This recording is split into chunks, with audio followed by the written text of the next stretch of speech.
हिमाचल में खूब फल फूल रहा है नशे का कारोबार। बड़ी तादाद में युवा कर रहे हैं नशे का सेवन। नशे का काला कारोबार सालाना 100 करोड़ के पार। चिट्टा पकड़े जाने के आंकड़े हैं चौंकाने और परेशान करने वाले। हिमाचल प्रदेश में नशे की लानत कम होने के बजाय बढ़ती ही जा रही है। युवाओं का बड़ी तादाद में नशे की लत का शिकार होना चिंता का विषय बना हुआ है। नशे को लेकर हिमाचल पुलिस की जो रिपोर्ट आई है वो परेशान करने वाली है। पुलिस की रिपोर्ट के अनुसार प्रदेश में कोरोना महामारी के बाद हर साल 65 करोड़ रुपए से ज्यादा कीमत का चिट्टा पकड़ा जा रहा है। पिछले 4 सालों के आंकड़ों को देखें तो हर साल 10 से 14 किलोग्राम के बीच चिट्टा पकड़ा जा रहा है। नशे का ये काला कारोबार सालाना 100 करोड़ से ज्यादा का है। यही वजह है कि सरकार और नशे के खिलाफ कम करने वाली संस्थानें समझने की कोशिश कर रही है कि किस तरह समाज और खासकर युवाओं को नशे से बचाया जाए। देवभूमि में मौत के नशे का खेल साल 2017 से बढ़ना शुरू हुआ। साल 2016 में प्रदेश भर में मात्र 634.8 ग्राम चिट्टा पकड़ा गया था, लेकिन अगले एक साल में ये मात्रा 3 किलोग्राम पहुंच गई। वर्ष 2017 में 3.41 किलोग्राम हेरोइन पकड़ी गई। 2018 में 7.70 किलोग्राम हेरोइन पकड़ी गई। 2019 में 7.96 किलोग्राम हेरोइन पकड़ी गई। 2020 में 6.75 किलोग्राम हेरोइन पकड़ी गई। 2021 में इसमें 2 गुना बढ़ोतरी हुई। 2021 में 14.90 किलोग्राम चिट्टा पकड़ा गया। 2022 में 11.51 किलोग्राम चिट्टा पकड़ा गया। 2023 में 14.70 किलोग्राम हेरोइन पकड़ी गई। बीते साल यानी 2024 में 11.02 किलोग्राम चिट्टा पकड़ा गया। इन डराने वाले आंकड़ों ने स्वास्थ्य मंत्रालय की नींद उड़ा दी है। स्वास्थ्य मंत्री कर्नल धनीराम शांडिल का कहना है कि सरकार योजनाबद्ध तरीके से नशे के खिलाफ अभियान चलाएगी। इसके साथ ही कानून में भी बदलाव किया जाएगा। उनका कहना है कि जब तक समाज एकजुट होकर लड़ाई नहीं लड़ेगा तब तक इस बुराई को खत्म नहीं किया जा सकता है। कोई भी जो संस्था मैटर करती है सबको ध्यान देना चाहिए कि जो हम ये ड्रग्स के मामले में फंसे हैं, ये एक बहुत ही भयानक दृश्य न बन जाए, इसको कंटेन करने की जरूरत है। इस परिवार से आरंभ हो, हमारे स्कूलों में और हमारे विद्यालयों में, हमारी यूनिवर्सिटीज़, हमारे कॉलेजेस में इसका संज्ञान लिया जाए और इस ओर विशेष अभियान के रूप में काम करने की ज़रूरत है। मैं स्वयं भी शीघ्र ही कुछ एक एजेंसीज़ को जो उससे रिलेटेड है लेना चाहता हूँ एक मीटिंग, तो दैट हम एक कंसर्टेड यानी एक जिसे कहते हैं ना योजनाबद्ध तरीके से अभियान चलाएं और वो हर इंस्टीट्यूशन तक पहुँचे। यहाँ पर यह समझना जरूरी है कि ये वो मामले हैं जो पकड़े गए हैं और जो पकड़ में नहीं आए उनकी संख्या का अंदाजा लगा पाना कठिन है।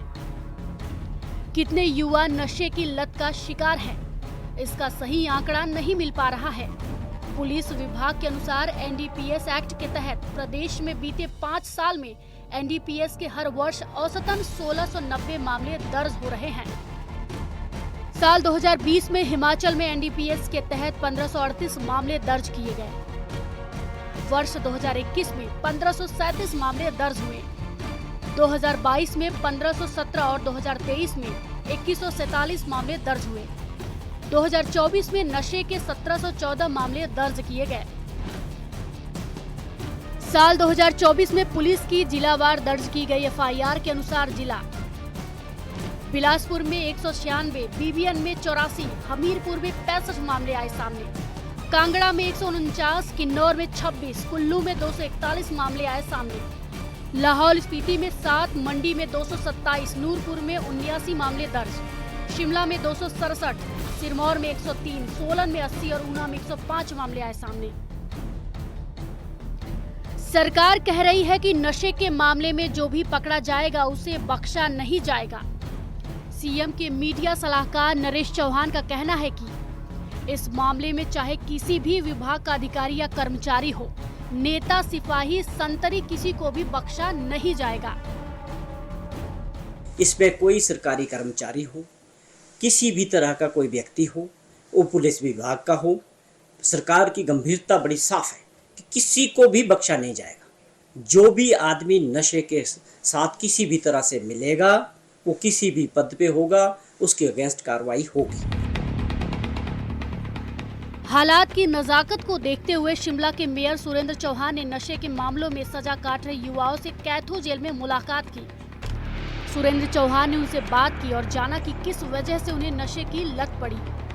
सुरेंद्र चौहान का कहना है कि उन युवाओं ने बताया कि कारण बहुत सारे हैं, लेकिन इनमें से मुख्य कारण खेल के मैदान ना होना और माता पिता का अपने बच्चों को कम समय देना है। उन्होंने कहा कि इसको देखते हुए शिमला में खेल के मैदान बनाने के लिए जगह तलाशी जा रही है। उन्होंने इसको लेकर बड़े स्तर पर जागरूकता अभियान चलाने का ऐलान भी किया। अभी पीछे कैथू जेल में इसमें इंटरेक्शन किया था बच्चों से भी, जो इसमें इन्वॉल्व हुए फंसे हुए जो नशे के उसमें, तो उनसे काफ़ी फीडबैक मुझे मिला भी है। और उनसे मैं क्यों आप ऐसा कर रहे हो, क्यों आपको क्या दिक्कत है, एक उनकी तरफ से भी कहा कि हमको ग्राउंड का होना चाहिए, पेरेंट्स का टाइम कम है, पैसे पेरेंट्स देते हैं लेकिन बच्चे को प्यार नहीं मिलता बदले में, उसको टाइम जो है पेरेंट्स के पास बहुत कम है। जो फैमिली में पुराने समय में जॉइंट फैमिलीज़ का एक कल्चर होता था, वो अब नहीं है।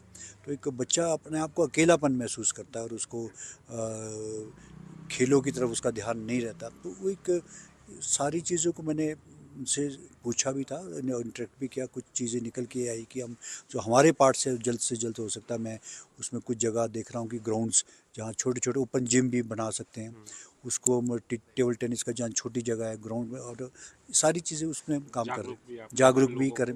बिल्कुल, उसमें हमारा सीनियर सिटीज़न है, बुज़ुर्ग है, और वो हमको कहीं ना कहीं सहयोग ज़रूर करेंगे। नशे के मामलों में उत्कृष्ट कार्य कर चुके कुछ पुलिस अधिकारी और कर्मचारियों ने बताया कि इस महामारी के खात्मे के लिए सबसे पहले डिमांड को कम करना होगा। तय नियमों के अनुसार ड्रग एडिक्शन सेंटर होने चाहिए, डॉक्टर और साइकियाट्रिस्ट की निगरानी में इलाज होना चाहिए। साथ ही नशे के मामले में एनसीबी की तर्ज पर हिमाचल में भी स्वतंत्र एजेंसी बनाई जाए। उन्होंने ये भी बताया कि कई रसूखदार भी इस खेल में शामिल हैं। नेता से लेकर सरकारी अधिकारी, कर्मचारी, पुलिसकर्मी और डॉक्टर तक कई लोग मौत के इस धंधे में शामिल हैं। देश में अगर नशे की बात करें तो पंजाब के बाद हिमाचल दूसरे नंबर पे है। ऐसा लग रहा है कि इस नशे ने हिमाचल प्रदेश को पूरी तरह से जकड़ लिया है। अब इसको लेकर जल्द ही कदम उठाने होंगे और ये नशा जो है महामारी का रूप लेता जा रहा है और अब ये गंभीर बीमारी बन चुका है और इसका इलाज ज़रूरी है। और कुछ लोगों का ये मानना है इसका इलाज ये है कि सप्लाई चेन को ख़त्म करना होगा, डिमांड को ख़त्म करना होगा और इसके लिए डी एडिक्शन सेंटर होना बेहद ज़रूरी है। शिमला से कैमरा सहयोगी दीपक राणा के साथ रणवीर सिंह, न्यूज़ 18 हिमाचल।